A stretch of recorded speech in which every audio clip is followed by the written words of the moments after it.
پری وغیرہ یا جن وغیرہ کا سایہ ہو سکتا ہے؟ ایک بہن یہ کہتی ہے کہ مجھ پر غوث پاک کا سایہ ہے اور اس کو اس کی حاضری وغیرہ بھی آتی ہے، اس سلسلے میں یہ تو جھوٹ ہے اور غلط ہے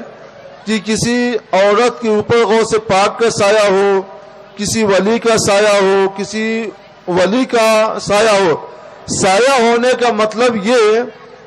کہ لوگ یہ کہتے ہیں کہ اس عورت پر غوث پاک کی سواری آتی ہے،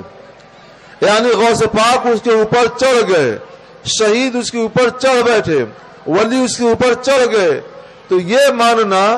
کہ ان کے اوپر ولی کی، شہید کی، غوث پاک کی، خواجہ صاحب کی یا کسی بزرگ کی سواری آتی ہے اور وہ سواری آنے کے بعد اس کا دماغ خراب ہو جاتا ہے اور وہ ولی یا پیر یا غوث اس کی زبان پر کنٹرول کر کے، اس کے دماغ پر کنٹرول کر کے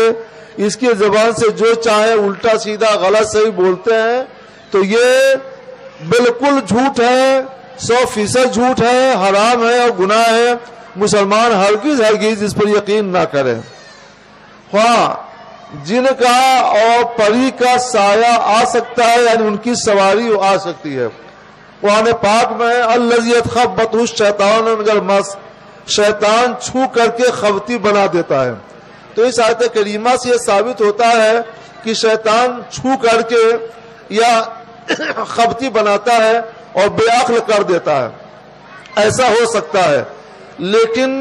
عام طور پہ عورتیں جو کہتی ہیں کہ اس کے اوپر آسیب آ گیا ہے اور چڑیل آ گئی ہے اور بھوت ہے اور پری ہے اور جن ہے،